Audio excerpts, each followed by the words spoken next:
So we're at the end of a day of filming. It's been tough. It's a really hot day and we're in the studio, and the videographer, he asked me a question, how did Fabrik get started? What's the story? So we thought, you know what, let's just switch camera on and tell the story, but tell you guys as well. So prior to starting Fabrik Property Group, I was an investment advisor in the city. I was a city broker. And I was really down at the time. If anybody's worked in the city, it's all about targets, incentives, and you have a good month, but then the first of the month comes and it's back to the beginning again. And I felt like a bit of a hamster on a wheel. And I was in a friend's jewellery shop, and a guy was standing next to me, and he was talking about property investment, and I was like really intrigued. So I asked the guy if he'd go for dinner with me. And he did. And when we went for dinner, he told me all about this knowledge and education that he'd got from this company. And I was really interested. So I asked him, if he could teach me the stuff. And I said, look, if you can teach me, I'll come out the city and I'll come work with you. And that was how Fabrik was formed. That was back in 2014. And, it has been tough. There's no doubt about it. It's been tough. We've made loads of mistakes. But every time we made a mistake, we learned from it and we kept moving forward. One of the biggest tips that he was given when at this property seminar, education event, was to go north of Birmingham to get the best yields and get as much bang for your buck as possible. So we started off in St Helens, and the problem with St Helens is we experienced that there just wasn't enough deals for us. There wasn't enough deals for us to get our teeth into. I had my personal expenses to cover. I had a pot of money that I'd moved over from the city, but it wasn't going to last forever. So one day I got a phone call from a friend of mine. He was a bank receiver, and he had a 64-bedroom hotel with 4 flats in the bottom, and he wanted 50 grand for it. And I was like, what, 50? I thought it missed a zero off the end, 64-bedroom hotel. And it was in Blackpool. So I got the deal and gave it to a friend of mine who was a property sourcing agent, and she sold it in a day for 100k, and we made 25k each. And I said to Matt, my business partner, look, I'm going to go up to Blackpool, I'm going to have a look round and see if it's for me. And I just noticed this huge amount of opportunity. The market had collapsed, I was told, in the 1990s. People weren't travelling to Blackpool anymore for their holidays. People were jumping on a flight to Spain, and London being where a huge amount of the tourism was coming from, Blackpool collapsed, and the market settled, and we were coming into the market at the time it was recovering, and there were lots of deals on the market. So we went out and with the wrong information, bought all the wrong deals. And, very quickly, we nearly lost all of our money. And it was a really tough time. But we stuck with it. We, got out of them deals. Local agents helped us to get out of them deals. And then we stuck in and started to look for the right type of deals by getting the right information from people. So that's where, I can only say to you, you need to make sure that when you're getting investment advice, you're getting it from the right people. So we made a whole realm of mistakes. Number one, we chose bad builders. We were inexperienced, so the lowest build quote always seemed the best. But, with the build, going with the lowest build quote was a big mistake we made. And not getting local recommendations from RIC surveyors, project managers, architects, going to look at their jobs. Let's see what developments they've done. Let's look at the quality of work they're producing. We just went with the quote. It was just a mistake. And then we had bad letting agents. I call them property managers. And they're really important. They're the guys that are going to look after your investment for hopefully the rest of your life.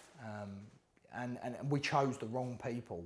And we chose the wrong people a few times, But over this time period, we learned and we stuck with it, and we started to take recommendations, got put in touch with the right people. We've got a great power team up in Blackpool. We've got a good solicitor, we've got a good project manager, we've got good agents, people we can pick up the phone to and ask advice off, and that has helped us out massively. Throughout this period of investing in Blackpool and, you know, becoming one of the market leading developers in Blackpool, I went to a trip. I went to Las Vegas with a group of 30 guys, completely different age groups. It was probably the best holiday I've ever been on, with people that I didn't know. I didn't know a lot of these people. And one of the guys on the trip who I grew a relationship with was a guy named Kieran. I got home and he called me up and he said, "Steve, look, my brother, he's in the same industry as you. He's not very happy at the moment. He's having a tough time. Can you go and meet him?" So I'll be honest with you, I couldn't be bothered. If I'm being brutally honest, couldn't be bothered to go and meet him. But Kieran was my friend. He was a new friend. There was a business connection there.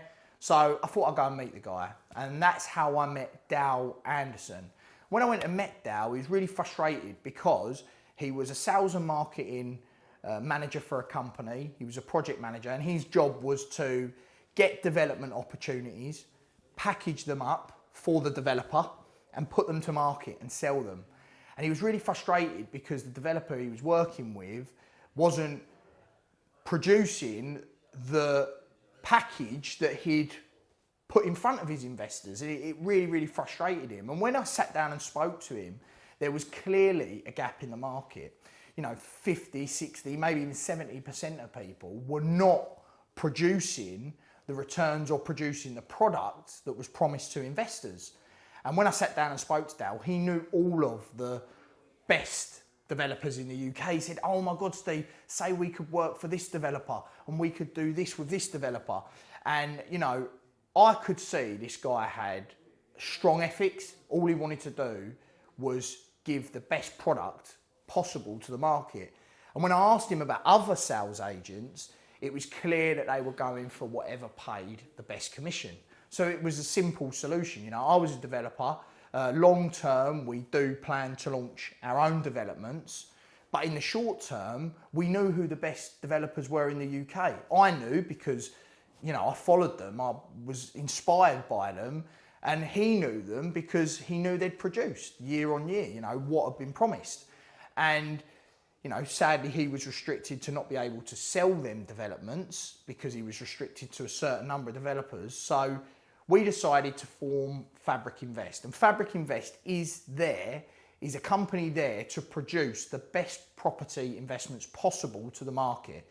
You know, we're not commission driven. We're literally looking for who is the best and who are producing the best product and who are, you know, honouring their word effectively. You know, if they're saying they're going to give a rental assurance, are they going to give it? You know, the discount, is the discount feasible? Is it, you know, is it a viable discount? Because I can look at the numbers from the purchase of the product, of the project, of the land. I can look at the development costs because I sort of know roughly what they're going to be.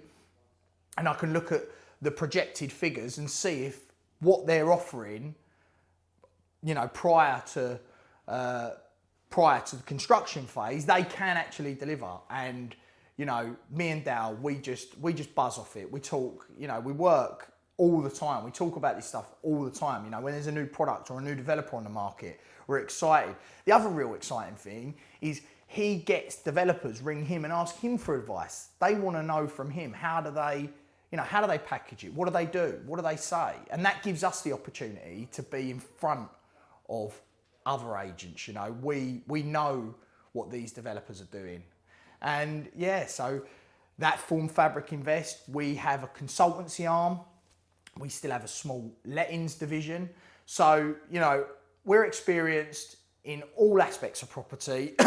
Well, not all, I mean, that would be wrong to say all aspects of property, but we're experienced in this particular field. You know, we know what the rough land purchase prices should be. We know what the development costs should be. We know the process. We know how long the development should take. We know how long it should take to let the developments. We've looked at the contracts. You know, my solicitors look over every single contract that gets put in front of us. So all of that wealth of knowledge, we're just trying to package up in a way that we can give it to you guys, and you know, you guys don't make the mistakes that I made early days, and you get what you pay for. And you know, property has definitely been profitable. It's definitely been exciting. It's definitely been something, you know, I'd want to teach my own children. But you have got to be careful. You have got to be careful you listen to. And look, me and Dow have said, if you want to make a decision to buy from another developer and you call us, we will give you honest advice. And if that means you don't buy from us, doesn't matter. At least you got the right advice, and one day in the future, our paths may cross again. So I hope that's been, it gives you an understanding about us and what we're trying to achieve. And look, I just wish you all the best. I hope you enjoy any content we put out there, and we're just going to try and put the best in educational content out there we can. So thanks a lot, guys.